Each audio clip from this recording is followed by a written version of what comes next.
Harga saham gabungan ini berada di zona merah dengan koreksi yang cukup dalam dan sempat terjadi trading halt 2 kali dan respon dari otoritas baik bursa maupun juga OJK ini juga cukup kuat begitu ya. Dan kita lihat untuk pergerakan indeks harga saham gabungan pada perdagangan di pagi hari ini, di mana pergerakan indeks harga saham gabungan tampak berada di zona merah dengan koreksi yang cukup dalam begitu untuk awal perdagangan hari ini di 0,78% di level 8.266,51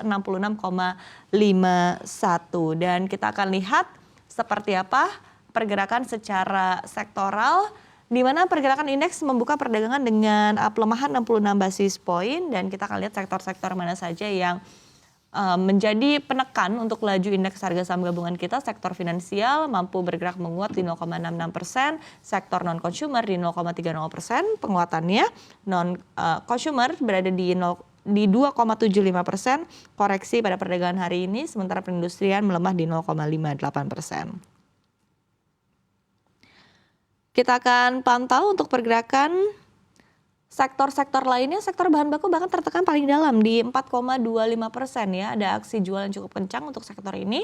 Sementara sektor energi, infrastruktur, dan properti bergerak melemah meskipun penguatannya cenderung lebih moderate ketimbang sektor bahan baku. Kita lihat untuk 3 sektor berikutnya. Teknologi juga tertekan lebih dari 1% di 1,20%, transportasi di 0,57% pelemahannya, sementara sektor kesehatan ini mampu bergerak menguat di 0,12%. Cukup mix pergerakan di awal pekan ini untuk pergerakan secara sektoral, sementara kita pantau juga posisi nilai tukar rupiah kita yang tampak menguat terhadap dolar Amerika Serikat di level 16.775 atau bertambah 5 basis poin. Kita lihat untuk pergerakan nilai tukar rupiah terhadap sejumlah mata uang negara lainnya, terhadap Singapura dolar tampak stagnan, terhadap Jepang yen berada di penguatan 0,26% dan terhadap euro posisi rupiah tertekan di 0,10%. Ya, pemirsa, demikian breaking news CNBC Indonesia. Kita kembali ke Squawk Box.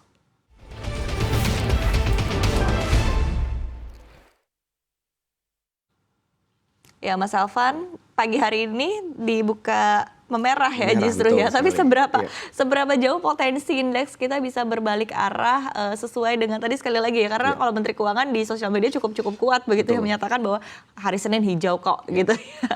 Dan seberapa kuat sebetulnya pergerakan indeks kita mungkin akan berbalik arah ke zona hijau dan bagaimana juga mungkin sentimen dari global mempengaruhi pergerakan indeks ya. Karena balik lagi ada sentimen yang cukup kuat sebetulnya dari Bank Sentral Amerika Serikat begitu pergantian gubernur The Fed yang baru begitu seperti apa? Ya, kalau kita melihat memang dari sisi global terlebih dahulu, pergantian dari Kevin Warsh ya yang baru memang sebetulnya sedikit direspon kurang baik oleh pelaku pasar karena kita tahu pemilihan Kevin Warsh ini dibandingkan dari opsi-opsi lain gitu ya, ini adalah pilihan yang yang sebetulnya tidak begitu pro sekali terhadap pemangkasan suku bunga Amerika Serikat yang dibandingkan tiga kandidat lainnya gitu. Jadi memang pilihan Kevin Warsh ini di antara 4 total calon itu yang paling netral seperti itu untuk masalah keputusan suku bunga The Fed. Yang mana kita tahu Trump sebetulnya kan sangat menginginkan suku bunga The Fed ini untuk turun sekecil mungkin gitu. Namun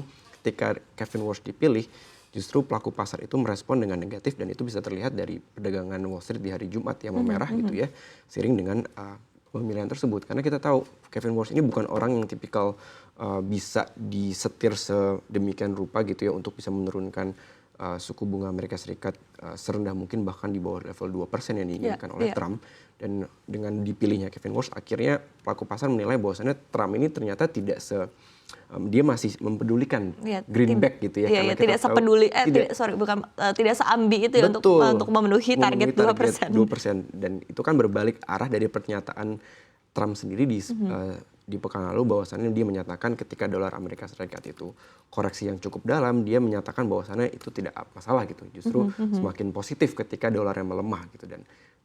Namun saya rasa di dalam benak hati juga ada kekhawatiran terhadap pelemahan dolarnya itu sendiri. Akhirnya dipilihlah Kevin Warsh yang sebetulnya secara pemilihan untuk persepsi terhadap suku bunga yang lebih rendah itu jauh lebih sedikit kemungkinan dibandingkan opsi-opsi lain. Jadi market merespon kurang baik dan itu mungkin terpengaruh juga pada market kita di hari ini gitu ya, seiring dengan kondisi eksternal tersebut. Dan mungkin juga Masar di pagi hari ini masih ya itu tadi masih ada kekhawatiran akan ketidakpastian terhadap kedepannya bagaimana MSCI yang membuat adanya tekanan jual. Satu lagi terakhir tapi singkat saja Mas Elvan begitu ya, penurunan harga emas dan juga silver yang signifikan di akhir pekan kemarin begitu di 4.700-an saat ini untuk pergerakan harga gold ya, kemarin sempat jatuh sekitar 8% 9% gitu ya tidak salah di perdagangan hari Jumat, banyak meme-nya seperti Burj Khalifa disampaikan begitu ya. Nah ini seperti apa berpengaruh juga kepada pasar keuangan kita? Ya khususnya untuk pergerakan emiten-emiten yang bergerak di bidang emas memang mungkin di perdagangan hari ini dan juga ke depan seiring pelemahan atau koreksi yang terjadi pada harga emas global dapat menekan emiten-emiten emas yang pada akhirnya kita tahu emiten emas dalam beberapa pekan terakhir cukup memiliki andil juga bagi pergerakan IHSG, bobotnya juga cukup besar. Jadi ketika mereka mengalami koreksi akibat koreksi yang terjadi pada harga emas global, tentu itu bisa berdampak pada pelemahan harga emitennya dan juga ujung-ujungnya pada IHSG kita. Jadi memang cukup terafiliasi seperti itu ya pergerakan terhadap harga emas dan juga emiten emas dan juga IHSG kita. Baik.